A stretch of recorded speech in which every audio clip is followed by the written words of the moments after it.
Hey everyone, and welcome back to Ontario Cryptids. I hope you all are doing well and had a great week. Today, you're going to hear some encounter stories left by subscribers in the comment section of my episodes. So let's get started. And by the way, if you're enjoying the content, why not take a quick second to hit that subscribe button? By subscribing, you'll never miss out on the latest episode, and you'll be joining a community of like-minded individuals who share your interests. Let's keep this journey going together. Thanks for your support.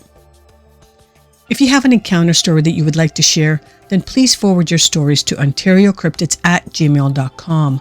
I would be honored to share your story with like-minded people. Now sit back and relax as we begin with today's episode.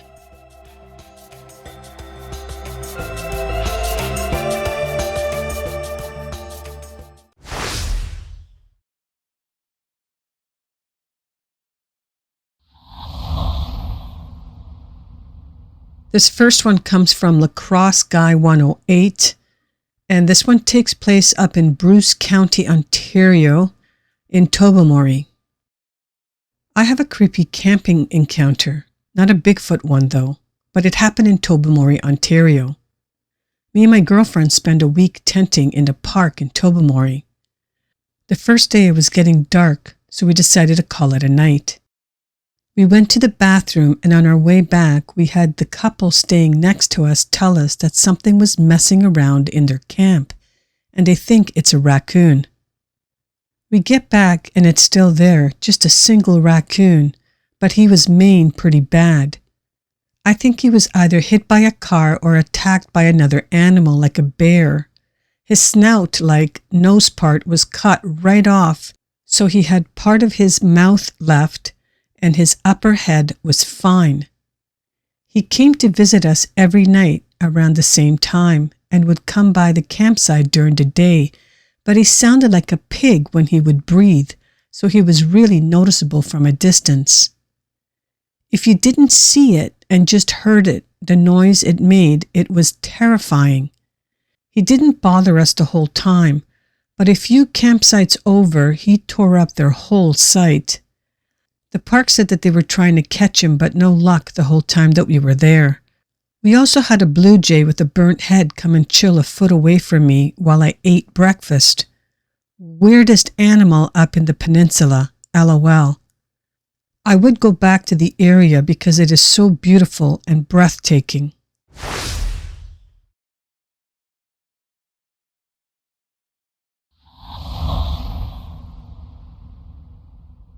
This next one is by TimTool3229, and for this we're going to be going to Utah, to the Uintas Mountains. Many years ago, my dad drove us up to the Utah high Uintas in search of a camping spot way off the beaten path. We followed a ridge, steep four-wheeling trail until we hit a plateau in the dusk hours. As we neared the turn around a point, a stench hit us, as well as an unkind feeling of a drastic need to get the hell out of there. All four of us felt strongly that we weren't wanted there, and we hadn't ever given Sasquatch a second thought prior, but it was the first thing that came to my mind. I'm not entirely convinced it necessarily was a Sasquatch, but I've heard stories and believe there are many places in Utah mountains that are protected and people go missing mysteriously. It could be a third-dimensional thing, but there are spirits protecting certain areas where people don't frequent, and you just have to experience that feeling for yourself just once to believe it. We tore out of there, and I'm positive something didn't want us there.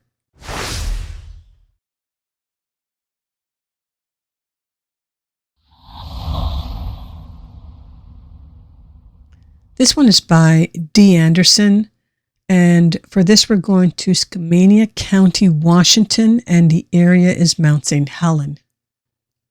The last one is the one that I've seen a million times. I'm from the Pacific Northwest in the Washington State area, and we've had several encounters here. In 2018, I was hunting near Mount St. Helen.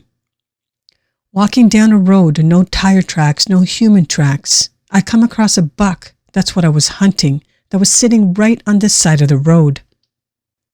It leapt up and ran down the hill, but it only went a short distance.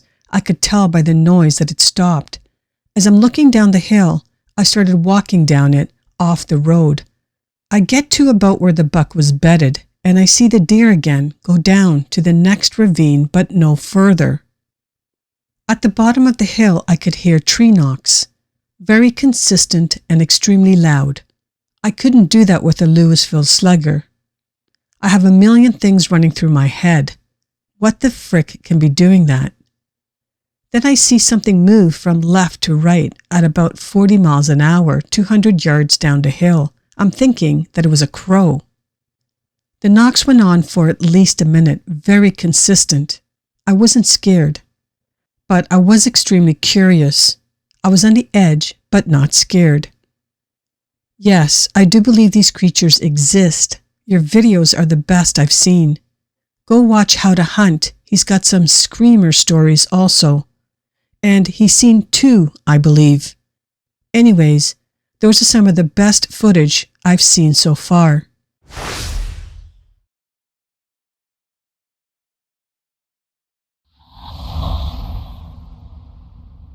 This next one was left by Joe Spencer, 2047, and this one takes place in Snohomish County, Washington State, around the Tulalip area. I've heard Sasquatch. I live here in Washington State. I heard the usual howls and what sounded like an owl, but it had much more bass to it. I was up in the mountains with my parents and my sister. It was late in the day when we heard the owl sound. We were high up in the mountain, and we were looking at the beautiful sunset before we decided to drive back to town and home. We were up there for about 15 to 20 minutes, not so long. We were walking around the truck, stretching out our legs. Then we walk over to the embankment and we look down, and that's when we started hearing the call. But at first, I thought it was an actual owl, but my dad told me that it wasn't, and after he said that, the call slowly started getting closer. Then just before we got into the truck, it sounded like it was just down below behind the tree line. I would say it was about 800 feet down from where we were. But it sounded like it was trying to sound like it was still further than it was. I am a native. My tribe is Tulalip Bay. I've always heard many stories about him, even found many footprints on hikes and by the rivers far from the cities or towns.